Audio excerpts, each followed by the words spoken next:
வணக்கம். விடுதலை ராஜேந்திரன். அம்பேத்கர் பிறந்த நாளில் பாரதிய ஜனதா கட்சியினுடைய தேர்தல் அறிக்கை இன்று வெளிவந்திருக்கிறது. அம்பேத்கர் நினைவு நாளில் அவர்கள் பாபர் மசூதியை இடித்தார்கள்.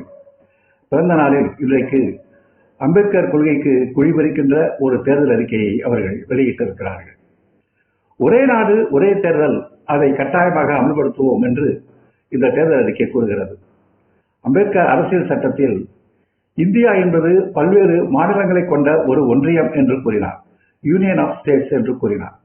ஆனால் இவர்கள் ஒரே நாடு ஒரே தேர்தல் என்று அம்பேத்கருடைய அரசியல் சட்டத்தின் நோக்கத்தையே குழிபறிக்கிறார்கள். ஆளுநர்கள் என்பவர்கள் அமைச்சரவையின் முடிவுக்கு கட்டுப்பட்டு நடக்க வேண்டியவர்கள், அவர்களுக்கென்று தனி அதிகாரம் ஏதும் கிடையாது என்று அம்பேத்கர் எழுதிய அரசியல் சட்டம் கூறுகிறது. ஆனால் அமைச்சரவையினுடைய முடிவுகளை காலில் போட்டு மிதித்து சட்டமன்றத்தில் நிறைவேற்றுகின்ற மசோதாக்களுக்கு நாங்கள் ஒப்புதல் தர மாட்டோம் என்று சண்டித்தனம் செய்யக்கூடியவர்கள் ஆளுநர்கள் என்று பாஜக அல்லாத மாநிலங்களில் ஆளுநர்களை வைத்து அரசியல் நெருக்கடிகளை உருவாக்கி கொண்டு இருப்பதும் இவர்கள்தான். ஆக அம்பேத்கர் உருவாக்கிய அரசியல் சட்டத்தின் நோக்கத்தையே இவர்கள் சேகரித்துக் கொண்டிருப்பவர்கள். அனைத்து சமூகத்தினருக்கும் ஒரே சிவில் சட்டத்தை கொண்டு வரப்போகிறோம், யூனிஃபார்ம் சிவில் கோட் என்று இந்த தேர்தல் அறிக்கை கூறுகிறது. அம்பேத்கர் சட்ட அமைச்சராக, நேரு பிரதமராக இருந்த காலத்தில் இந்துக்களுக்கான ஒரு சிவில் கோடு சட்டத்தை கொண்டு வந்தார். இந்து பெண்களுக்கான சொத்து உரிமை, இந்து பெண்கள் இந்து குடும்பத்திற்கான தத்தெடுக்கும் உரிமை, இந்து பெண்களுக்கு இந்து சமூகத்தினருக்கு சம உரிமை வழங்குகின்ற கருத்துக்களை உள்ளடக்கிய அந்த மசோதாவுக்கு அன்றைக்கு RSS கடுமையான எதிர்ப்பை தெரிவித்தது. நாடாளுமன்றத்தின் வாயிலே பெரும் கலவரத்தை நடத்தியது. அந்த மசோதா விவாதத்திற்கு வருகின்ற நாளில் டெல்லி நகரம் முழுவதும் அம்பேத்கருடைய உருவப்படத்தையும் நேருவினுடைய உருவப்படத்தையும் தீயிட்டு கொளுத்தியது RSS. நேருவும் அதற்கு பயந்து அந்த மசோதாவை நிறைவேற்றாமல் பின்வாங்கினார். பிறகு அம்பேத்கர் சட்ட அமைச்சர் பதவியை தூக்கி எறிந்து விட்டு வெளியேறினார் என்பது வரலாறு. பிற மதத்தினருக்கு, சிறுபான்மை மதத்தினருடைய சிவில் சட்ட மதம் வழங்குகின்ற உரிமைகளை ஒழிப்பது என்பதுதான் இவர்களுக்கு நோக்கமே தவிர இந்து சமூகத்தில் அனைவருக்கும் சிவில் உரிமையை சமத்துவமாக்க வேண்டும் என்பது இவர்களுடைய நோக்கம் அல்ல. முதலில் இந்து சமூகத்தில் நீங்கள் அனைத்து இந்துக்களுக்கும் சம உரிமையை கொண்டு வருவதற்கு என்ன கொள்கையை வைத்திருக்கிறீர்கள்? அனைத்து இந்துக்களும் உரிய பயிற்சி பெற்றால் அவர்கள் அர்ச்சகராக முடியும் என்று சொன்னால் முடியாது, ஆகக்கூடாது என்று நீங்கள் ஏன் கூறுகிறீர்கள்? இந்துக்களுக்கு சம உரிமை கொண்டு வருவதன் லட்சணம் இதுதானா? இதுவரை இந்து சமூகத்தில் ஒருவன் இந்து என்று சொல்லிக் கொண்டால் அனைவரும் இந்துதான். அதற்குள் ஜாதி என்ற ஒரு அடையாளம் ஏன் இருக்க வேண்டும்? நீ இந்துவாக இருக்க விரும்புகிறாயா, ஜாதியாக இருக்க விரும்புகிறாயா என்று கேட்டால் நான் ஜாதியாக இருக்க விரும்புவேன் என்றுதான் இன்றைக்கு இந்துக்கள் சொல்வார்கள் என்ற நிலைதான் இருக்கிறது. இல்லை இல்லை, நீ இந்துவாக இருக்க வேண்டும், அதுதான் இந்து ராஷ்டிரம் அமைப்பதற்கான சரியான கோட்பாடு என்று இந்து ராஷ்டிரம் பேசிக் கொண்டிருக்கின்ற பிஜேபியோ RSSஓ மோடியோ இதுவரை கூறியது உண்டா?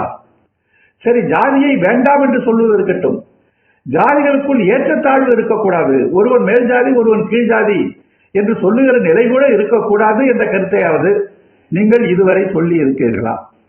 இந்த ஜாதி ஏற்றத்தாழ்வுகளை ஒழிப்பதற்கு நீங்கள் எடுத்துக்கொண்டிருக்கின்ற நடவடிக்கை என்ன? மோடி பேசுகிறார். தினத்தந்தி டிவிக்கு அளித்த பேட்டியில் அண்ணாமலை ஒரு நல்ல ஜாதியில் பிறந்து வந்திருக்கிறவர் என்று அவர் சொல்லுகிறார். அவரே ஏற்கனவே கர்மயோகி என்ற ஒரு நூலை எழுதி அதில் கழிவறை சுத்தம் செய்யக்கூடிய வால்மீகிகள் அந்த தொழிலை செய்வதற்கு கடவுளால் படைக்கப்பட்டவர்கள், கடவுள் படைத்த தொண்டை அவர்கள் செய்கிறார்கள் என்று அந்த குறிப்பிட்ட சமூகத்தினர் இந்த கக்கூஸ் எடுக்கின்ற வேலை செய்வதை புனித பணி என்று பெருமைப்படுத்தி இதே மோடி அவர்களும் எழுதியிருக்கிறார்.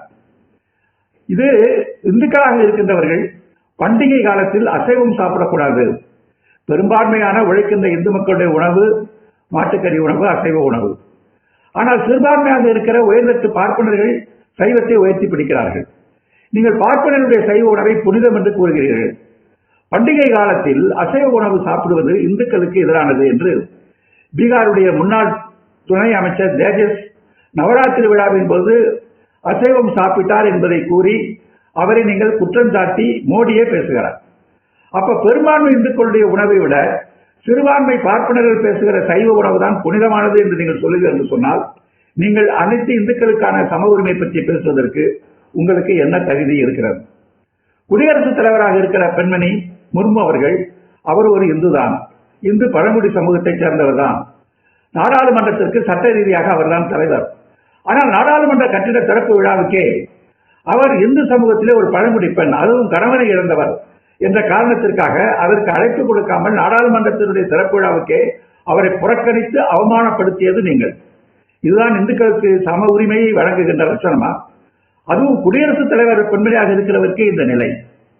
குஜராத்திலே அமைச்சராக இருக்கின்ற ராஜேந்திர திரிவேதி என்பவர் 2020 பிராமணர் சங்க மாநாட்டில் கலந்து கொண்டு பேசும்போது, பிராமணர்களுக்கென்று தனித்துவமான மரபணு இருக்கிறது, அனைவருக்கும் ஆசீர்வாதம் வழங்கக்கூடிய சக்தி பிராமணர்களுக்கு மட்டுமே உள்ளது, பிராமணர்கள் எழுதி கொடுத்த இந்திய அரசியலமைப்பு சட்டத்திற்கு அம்பேத்கர் பொறுப்பு ஏற்கவும் அவர்கள்தான் பெருந்தன்மையோடு அனுமதித்தனர் என்று அவர் பேசியிருக்கிறார்.